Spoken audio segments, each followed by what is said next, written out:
Well, folks, today we're going to dive into some really interesting areas. It's one of my favorite areas. It's talking about identifying your own sense of personal purpose and the passion you can have for the work you want to do. If this is an area that you're thinking about or struggling with a little bit, we've got a whole lot of information to share with you, and we're going to do that in just a minute.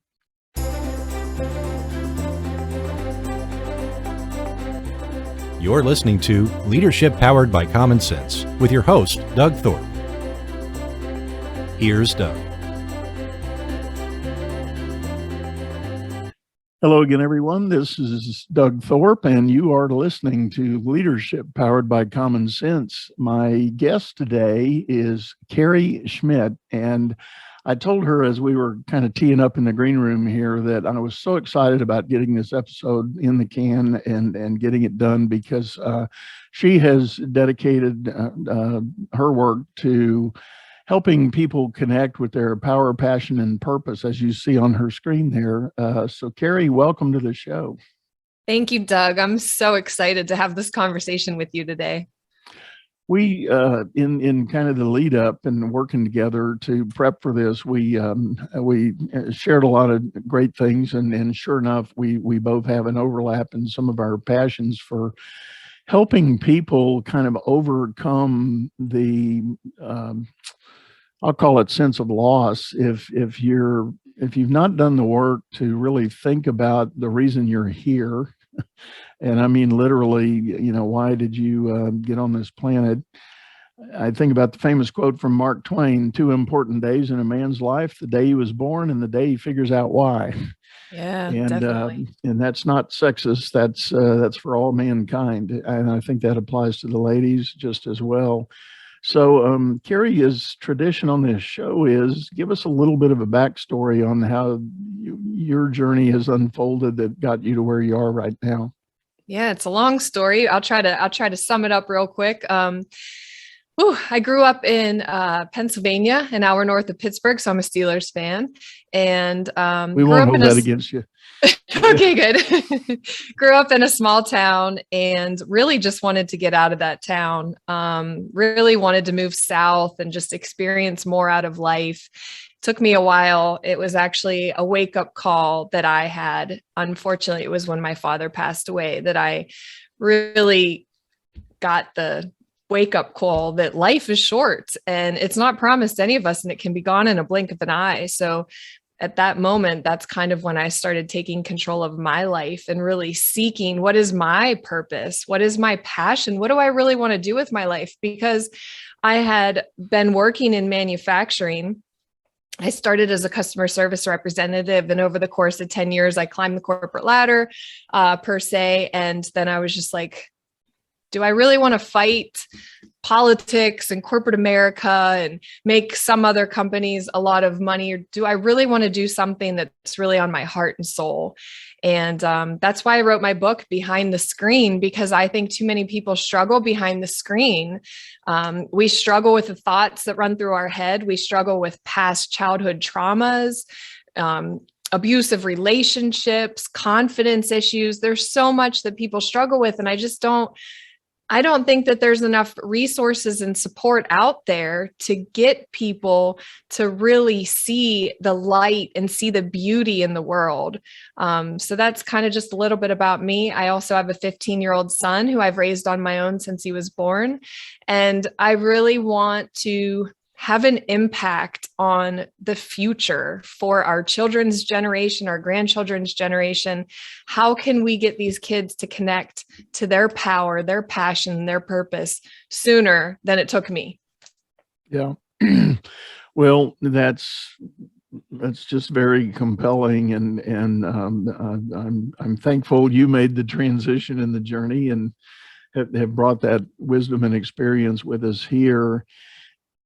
And what I wanted to say is this is maybe a kind of a disclaimer, disclosure, whatever. We are probably going to end up in the course of this show, we're going to be talking about some mental health related matters. And my disclosure is simply this. I am certainly not a licensed professional in that area. What we're going to talk about is not intended to be any kind of counseling advice. My one advice in that area is simply, if you have the need and have not yet found some help with counseling and therapy, please do that. Please reach out to a family member, a friend, a colleague. Maybe your company provides some resources for that. I know we are very slow to evolve our thinking about mental health in this country, but there are some wonderful people doing some great work on that front.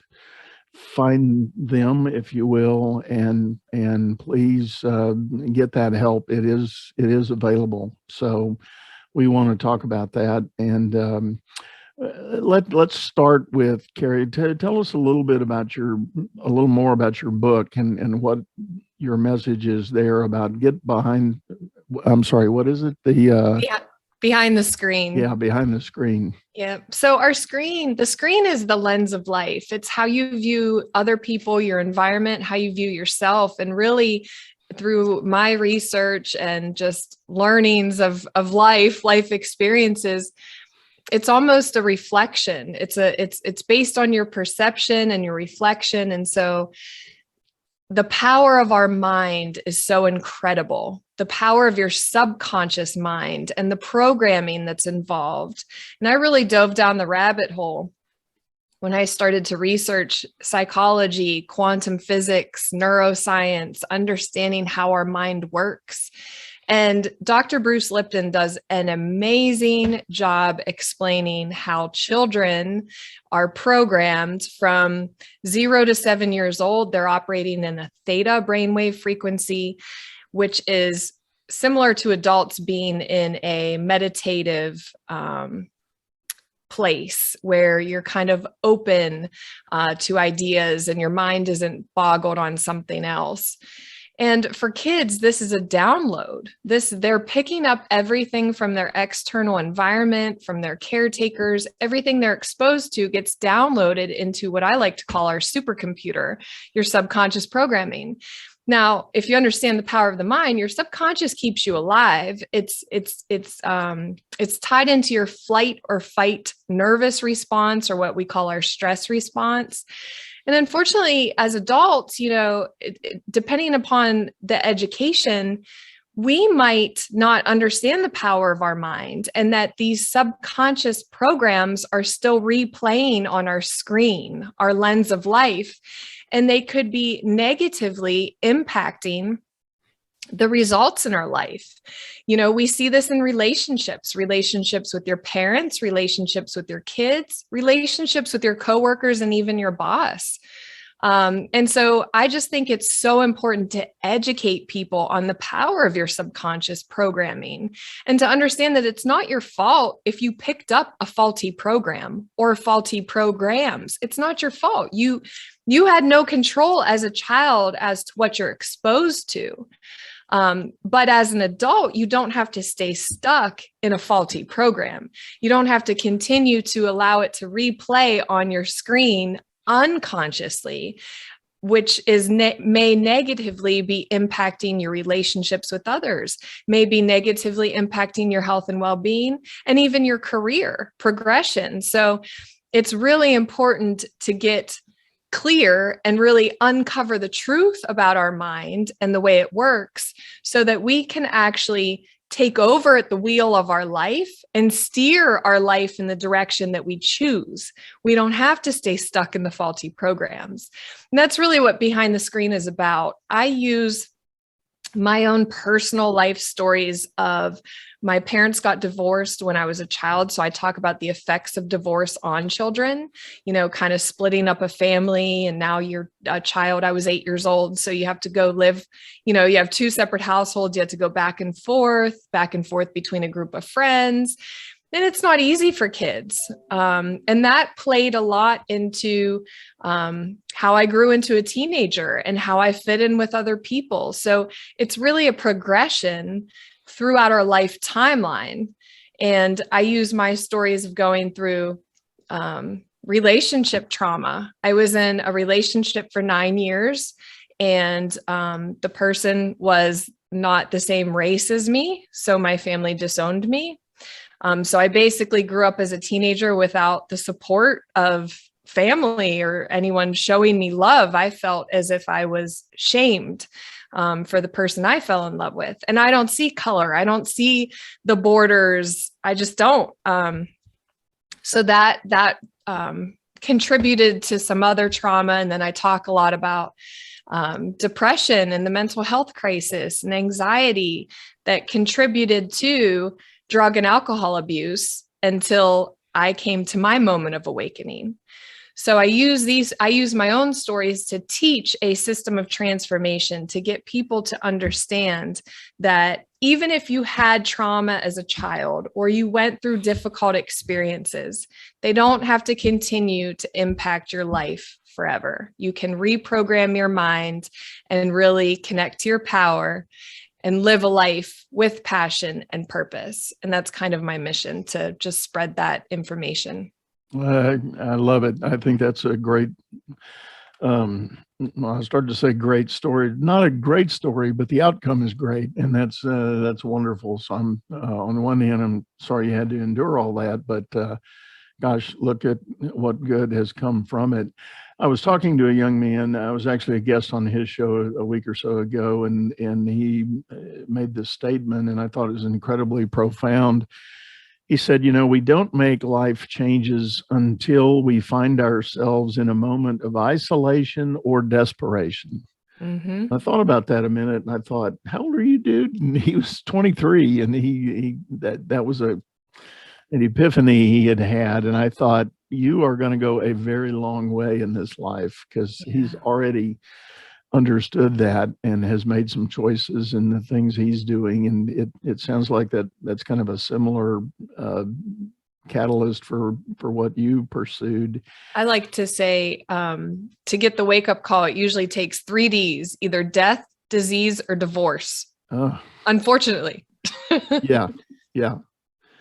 Well, you do hear that often. People, when you start asking about milestones in somebody's life, it might be the death of a loved one that really made them pivot and wake up and have something, go on. And divorce is certainly a big one in the modern world. So one question I hear a lot when I try to talk to people about their sense of purpose and or the passion they think they might have for something, people often start by just saying they don't know. They feel stuck, they feel uncertain, they keep hearing people talk about it, and they don't know how to get started. What kind of advice do you have for somebody like that? We have been conditioned our whole life to believe in limitations and conditions of the outside environment. Kids hear the word no more than any other word in the language as they're growing up. So we literally become conditioned to believe certain things based on your beliefs, your experiences, your exposure to different avenues in the world will shape your reality. And so I like to challenge people to say, what would you really love? Remember when you were a kid and you used to dream with that childlike imagination? This is when they're in the theta brainwave frequency. That magic carpet really is a magic carpet to them because they haven't been conditioned to believe otherwise. If we were to take all the conditions and limitations away, the question is, what would you really love? What makes your soul sing? And that's something to really get curious about, because I think that most people, they might say, oh, I love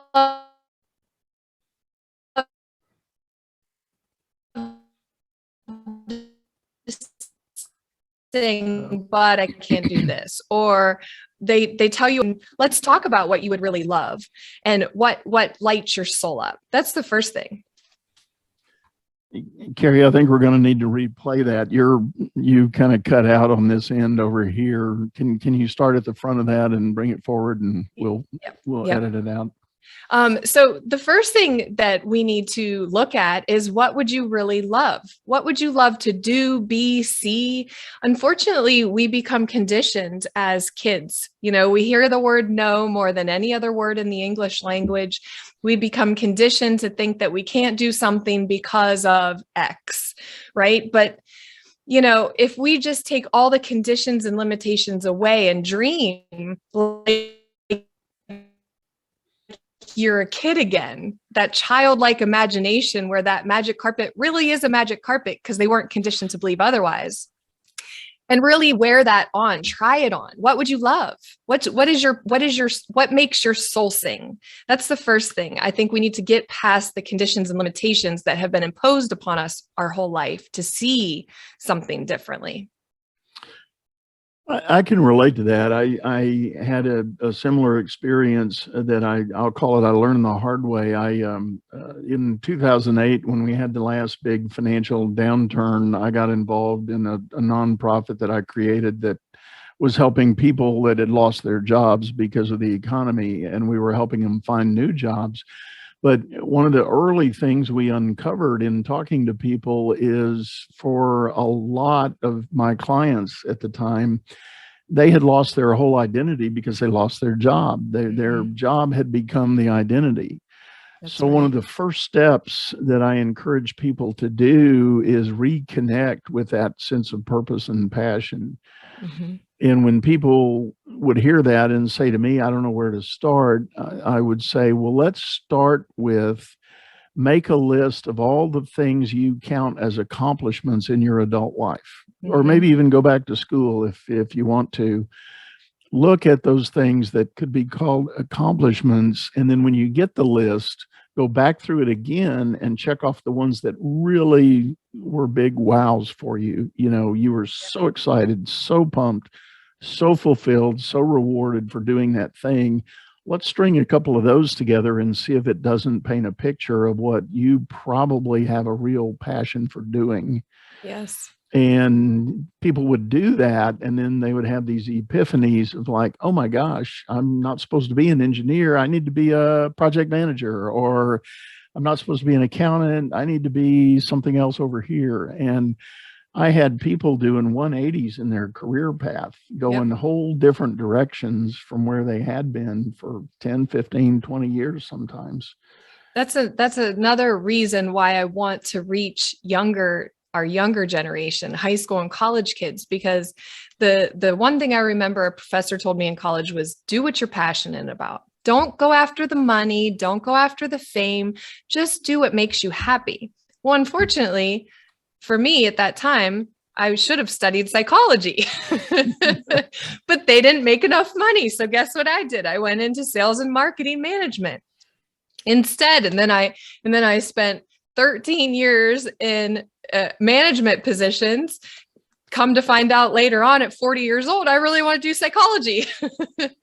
So that's what it's really about. It's about just tapping into that inner kind of knowing, that intuition. I think everybody kind of knows, but again, like I said, we become conditioned to believe other things and we can't connect to that. I like to do a vision workshop with new clients where I have them step into their future 3 years from now. We step into a proverbial time machine, we turn the dial 3 years, and I say, okay, now you're living your life and it is the best. Now explain it to me with as much detail as possible. And you will see people just light up, like energetically, they're glowing. And I have it on camera. And then when they're done, I tell them, ground that energy and remember how that feels, because it's another thing I want to teach is about energy, vibration, and frequency. Your energy is everything, but we're not taught the power of our energy and what it means to resonate to a certain frequency and how these universal laws can connect us to opportunities, because it's an infinite universe. It's expanding and we're here to grow.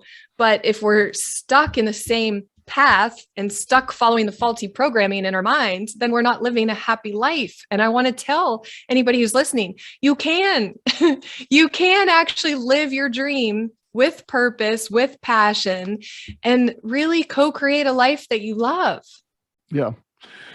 I like that time machine model. I heard a similar version of that a number of years ago. I was actually talking with some of the folks at Mary Morrissey's organization, and they have a thing similar to that. And the guy told me, he said, "All right, Doug, I'll demonstrate it for you." He said, "Let's pretend we bump into each other at the airport 5 years from now, and Yep. I say to you, Doug, you look great. You're fit, you have high energy, you look wonderful, you seem excited. What's going on in your life? And, where are you going on the plane trip you're getting ready to take?" And, you play out in the same kind of idea, and you itemize and name those things. And it's a whole reconnection. I want to go back to the statement about the kids from 0 to 7. There's a theme, and it's talked about. I love, there's a scene in the popular TV show Ted Lasso where he talks about being curious. Have you seen that episode? I haven't. Or see it? You'll have to look it up. You can Google it. The whole clip is on Google as being curious. He talks about that as a kid, you are curious in those young years. You're asking questions. You're taking it in, like you described, Carrie. You're taking it all in. In some ways, somehow that curious gets beaten out of us in the programming we get perhaps it's the formal schooling we go through, or it might be familial environment or neighborhood or whatever, and you're discouraged from being curious. Yep. And when we lose that curiosity, we lose that possibility to ask the question, what if? Yep. What if I did this? What if I went there? What if I changed this thing? You have to have that spirit of curiosity to be willing to ask those what if questions. Yeah. And you have to be, think about if we weren't programmed to believe the box. We live in a 3-dimensional reality, but there are 10 to 12 other dimensions that we don't know about. And we're just starting to tap into the power of meditation, the power of our minds, energy. Like I said, to me, I'm a very logical person. When you measure me on the scale of logic, I'm a 10. So I need to understand why all the time. That's why I've been successful in my business career, because I'm a problem solver. I go for the root cause. So if you think about it, in my opinion, I believe that the systems in America are failing, and they have been for a long time. And we need people that are willing to speak up, rise up, and do something different, challenge the status quo, because the kids are the ones that are impacted by the effects. Okay. The cause is whatever it is, but guess who's being impacted by this? Our children. There's fights and bullying at school. There's guns, violence. Unfortunately, when I was little, we used to have to prepare for a tornado drill. Now, these kids are preparing for an active shooter drill. That's not okay. Like, none of this is okay. As a parent, we shouldn't be afraid to send our children to school to get an education and be afraid if they're going to be safe there. So we need to do something different. And I know there's a ton of people, organizations trying, but it's got to take challenging the status quo. We got to do something different. In my opinion, I was thinking about this last night. You can say this and you can say that, but what's really the call to action? What can we do differently? And in my opinion, I think that we could be teaching emotional intelligence way sooner. Let's start in elementary and middle school. Let's teach kids about the thoughts that go through our heads. Let's teach them how the thoughts create feelings or emotions. And guess what emotion is? It's energy in motion. It can either be moving or it could be stuck. Most often, if there's an issue, it becomes stuck, and that energy stays with us in our energy body. into the future. And it might not ever go away until you become conscious of it and you can release it.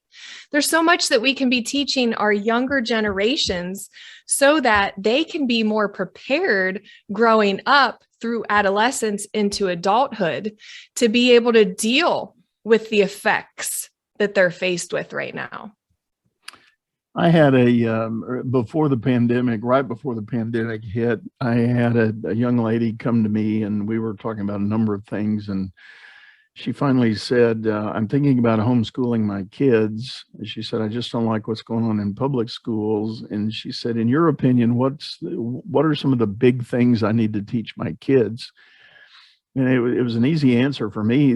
I said, the first thing is you need to teach them how to think critically, which is challenge the status quo, but do it in a way that is analytically asking the questions and formulating the questions. And she looked at me and she said, that sounds good, but I'm not sure I know what that is. I don't know how I would teach it. And I thought, there you go. Yep, exactly. There you go. Now we've got two generations that are challenged by that ability to think critically and ask those questions without being militant or violent or argumentative, but just have that curiosity to ask those serious questions. And, why do we do it this way just because it's been that way is not good enough anymore. So, and I'm a business consultant, so I go into companies and look for the waste in the process, right? How can we improve the operational efficiency? How can we become more profitable? And I'm having to challenge the employees to think outside of the box. Well, they told us to do it this way. Well, just because someone told you to do it that way 5-10 years ago, is it still the most efficient way? Is there a better way? And then somebody will say, oh yeah. It's like, okay, well, it's almost like life is a journey of learning, unlearning, and relearning, right? It's a journey of transformation, no matter which way you look at it.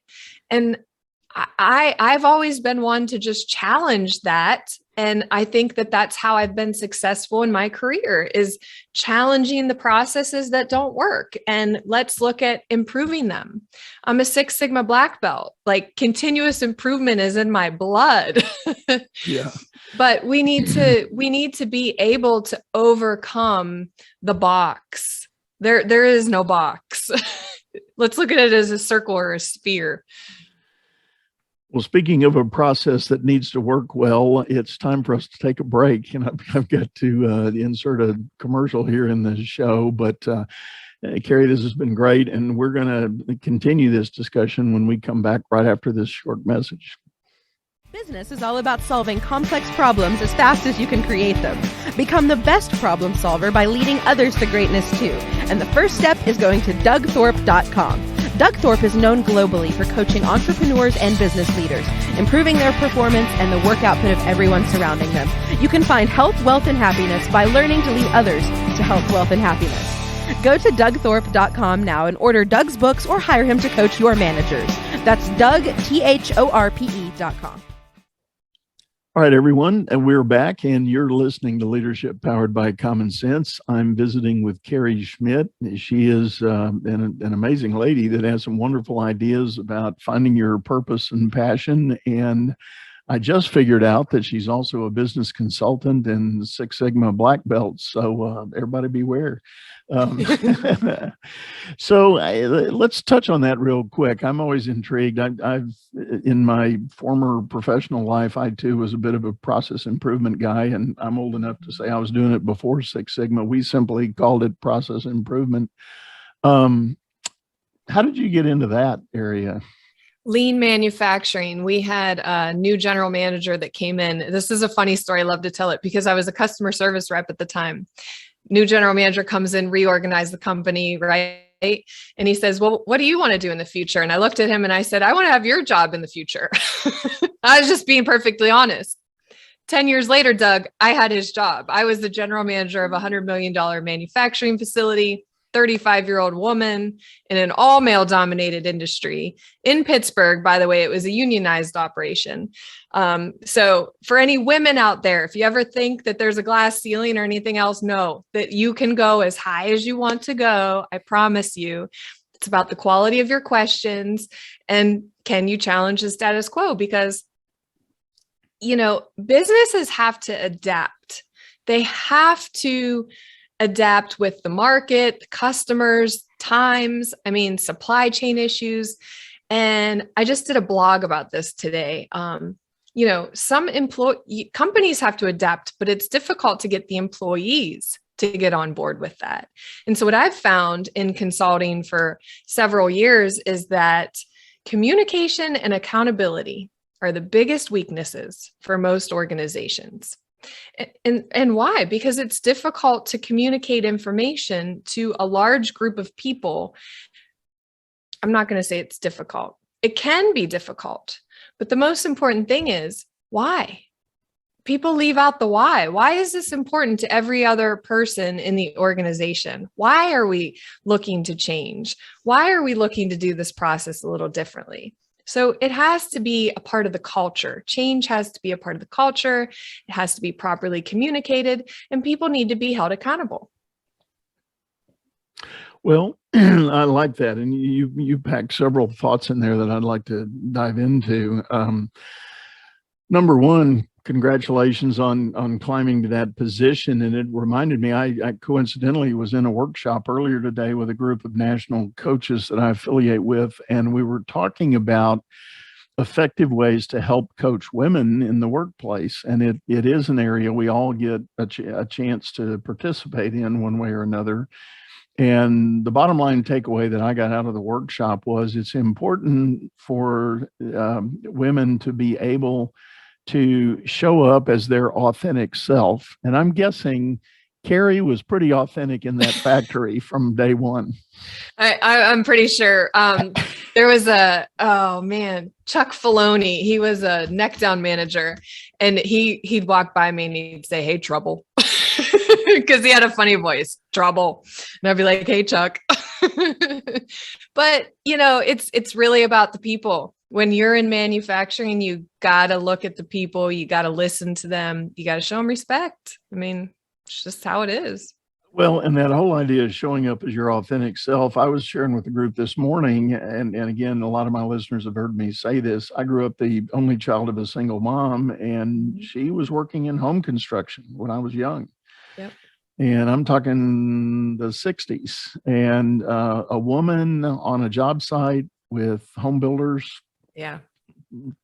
Real high possible toxicity, but she mastered it because she was true to herself. She showed up and she went toe to toe with the guys that were trying to intimidate her. And she showed them that she knew what she was talking about, and she was a help, and she was looking not for her own advancement, but for the greater good. Yep. Let's build a good product that our home buyers are going to appreciate. And at the end of the day, good people appreciated that. And all the macho wrangling that might have otherwise gone on the job site, throwing hammers at each other, yep. Didn't happen when she was walking through there. And it was not an issue. My name was on a grave a few times through the plant. They used to have little pictures of graves, and my name was on there one day, and I said, "Nope, it won't be. Sorry, buddy." Yeah. Yeah. And the other thing, golly, I'm afraid. Your point about the market changing and companies needing to change and the dynamic. I love one of the key things you packed into that statement, the whole idea of effective communication. And when I teach leaders about communication, I tell them to think about there's really a 4-part process that goes on. And you've got to, as a leader, you've got to take ownership of all 4 parts. And real quick, here they are. Number 1, it's a thought in your head. That's important. You got to frame that. You got to have it rationalized. But then step 2 is how you communicate it. The words that come out of your mouth, the words you write on the email or whatever. And how many times have we all said, oh, that didn't come out the way I meant it to, Yep. So that's part of the breakdown there. The third part is the audience you're talking to. It might be an audience of one, but they are going to have their own filters. And that's where we get into this programming thing and their experiences and their realities. But then even once the message gets through that filter, then there's a process that goes on in their brain. Yep. And that process can be interrupted by conditioning, trigger words, other things like that. Yeah, and that's the screen. That's the screen. the screen in my book. It's really, how you perceive something may not be how the other person perceives it, because like you said, their conditioning, their experiences, their past, emotion. That's why I say we need to teach emotional intelligence more, because you can have a thought, but what happens with the thought is it's directly related to an emotion or feeling. And sometimes that emotion or feeling can trigger us, raise your blood pressure, get you heated in the moment, that makes you react in a particular way that might not be the way you want to react. And these are our unconscious behavior patterns. They're all linked to our conditioning or our way of upbringing, our experiences. So how do we balance this? How do we counter-activate it? Is becoming aware of the thoughts that go on in our mind and the feelings associated with those thoughts. It's almost like you become an observer. You step back from yourself, because who's doing the thinking, right? You step back and observe the mind and the reactions or the feelings so that you can gain better control in the present moment. And I just learned that through trial by fire in a manufacturing industry, trying to climb the corporate ladder and deal with the politics. And, I might not agree with this, but sometimes you just can't tell everybody how it is.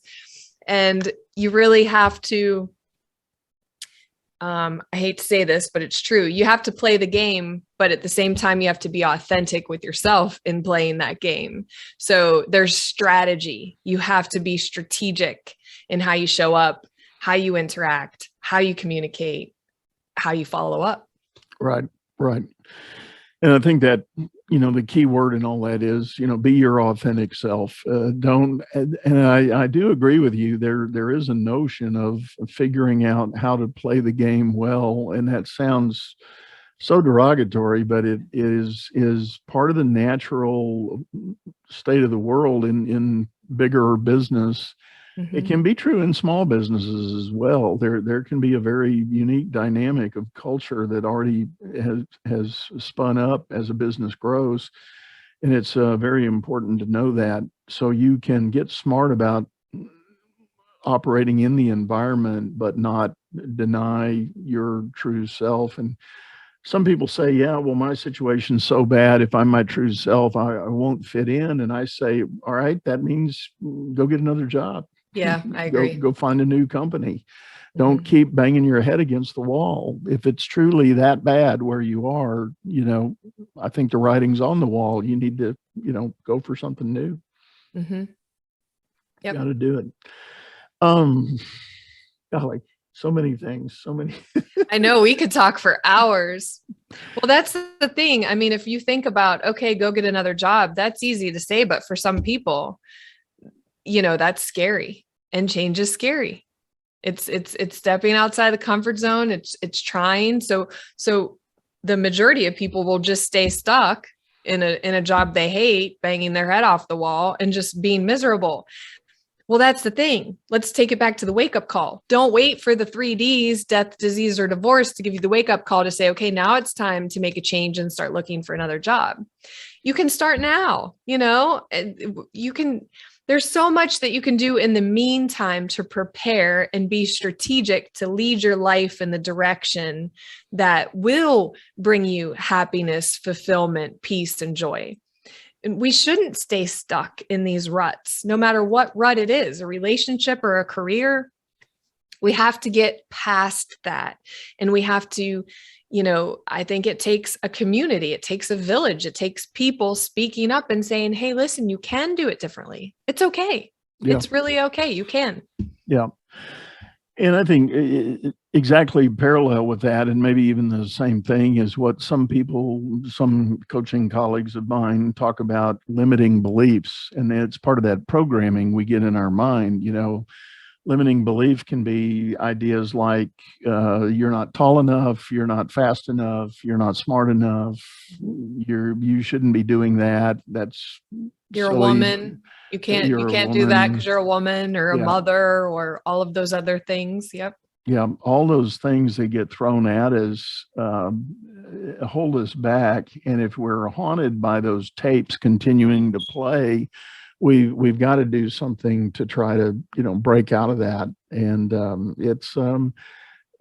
it often is much easier said than done. But I think the point we're trying to make here is we really want to encourage people that if that's been haunting you for a while, today's the day. Yeah. Go declare your freedom. We just came out of Independence Day, right? So the power is now, this present moment. It's your gift of life.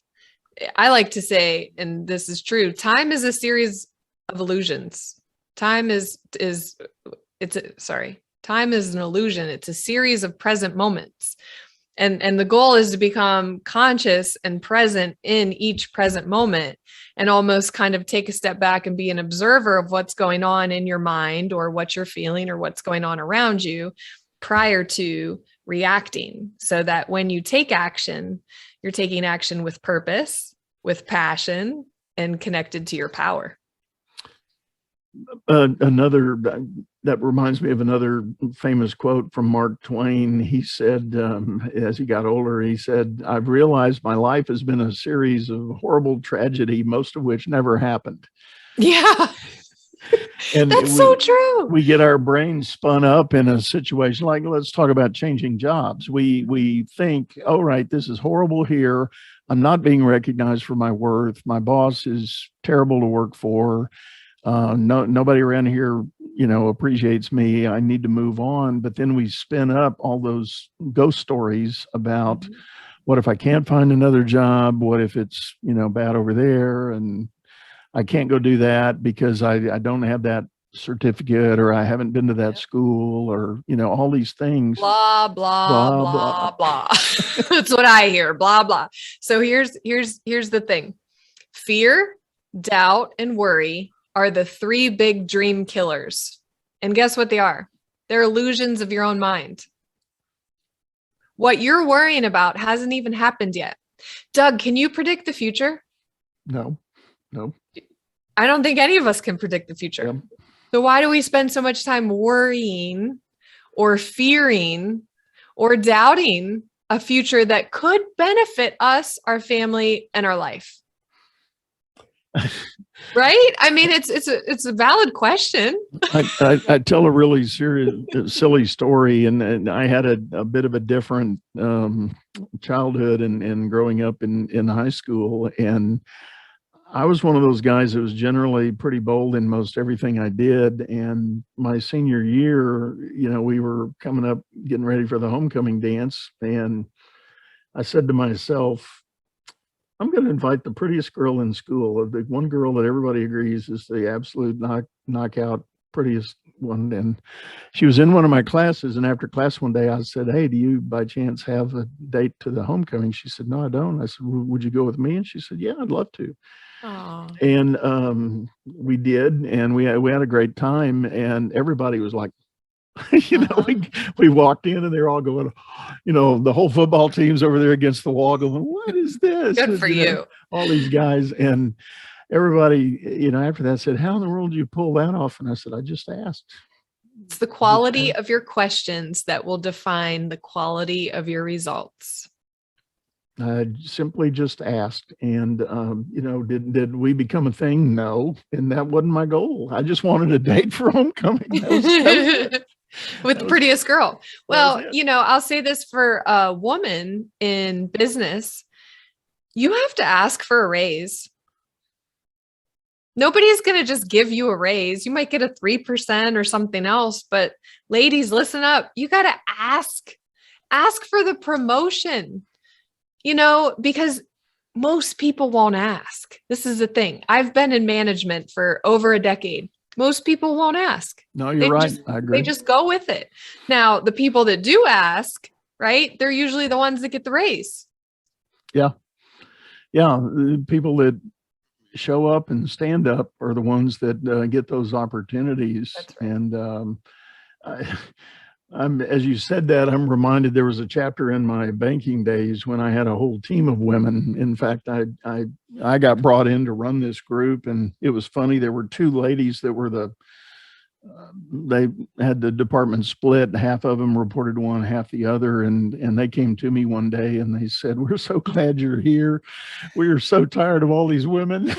And I said, "Well, I'm glad you're telling me that."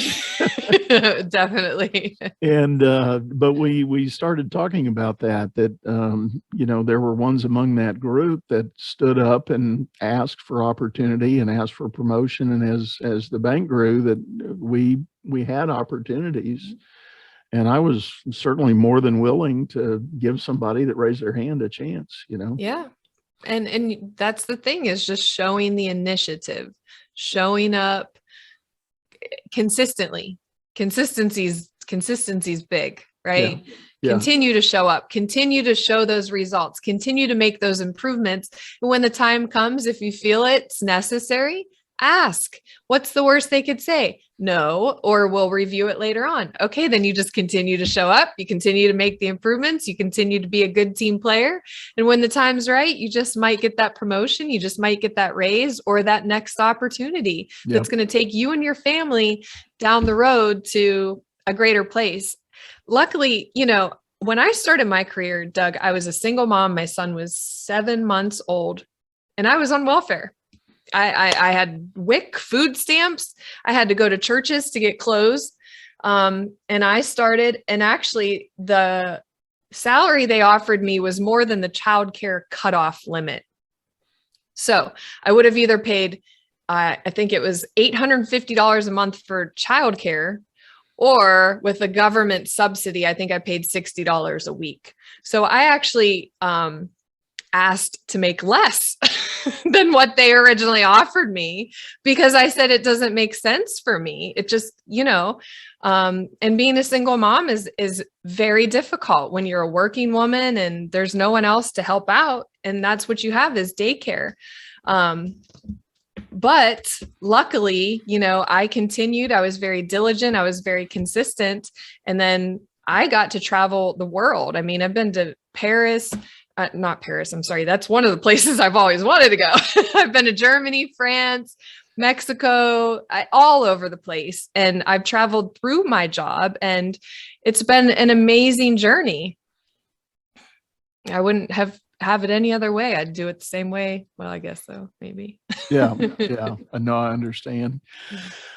Carrie, this has been great, and it's sadly for me anyway, and I hope for the listeners, it's time we got to wrap this up. And I don't know, maybe I'll have you back for a second one. And by the way, for the record, you are the first and only guest that has listened to me say something and went blah blah blah. I'm sorry. See, trouble. I love it.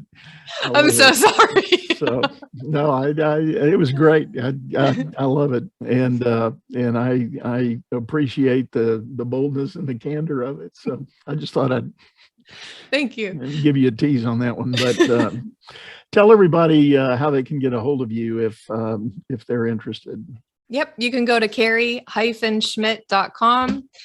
You can find me on LinkedIn at Carrie Lee Schmidt 82, Facebook at Coach Carrie Schmidt, Instagram Care Bear Schmidt. And you can buy my book on Amazon. It's available. It's called Behind the Screen: Uncover the Truth, Connect to Your Power, Passion, and Purpose. It's definitely exciting. It's real, raw, uncut. I tell stories that most people wouldn't tell their best friend. In fact, a few of them I never told anybody until I wrote them in the book. And then I said to myself, oh God, what did I do?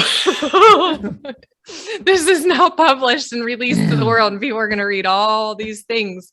But that's what I'm about. I'm about sharing the truth. And really, I think that we need to let down the walls, be more vulnerable, and make an attempt to make this world a better place. And it all starts with you and I. It starts with ourselves. I agree 100%. And I thank you for your candor and energy and spirit and all things that make up your message.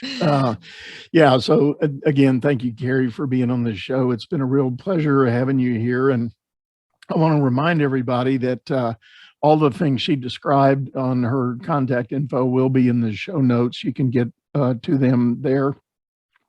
If you're listening to this on your favorite audio streaming channel, don't forget we're published with a live video. I'd love you to hop over to YouTube and see Carrie's great presence and energy in everything she's saying. There's no doubt about her commitment to it. So please join us over there. And we always welcome comments and feedback and ideas and suggestions for what else you'd like to see and hear on this show. So we would love to hear from you. And for now, we're going to sign off and say goodbye. And one last time, Carrie, thank you again. This has been great. Thank you. Thank you, everyone, for listening. I'll be on the show again I would love to be on the show again, Doug. I think we're going to do that. I need to get called out for something else. It's always healthy for me. But no, again, thank you. And we're going to sign off, everyone. Hope you enjoyed this. Hope you got something from it. And please do, if this has meant something to you for the change you need to make in your life, I really want to encourage you. Today's the day. No better day than right now. So go for it. We'll see you later. Bye-bye. Bye. You've been listening to Leadership Powered by Common Sense, hosted by Doug Thorpe. If you would like to know more about the coaching and advisory services he provides, visit dougthorpe.com.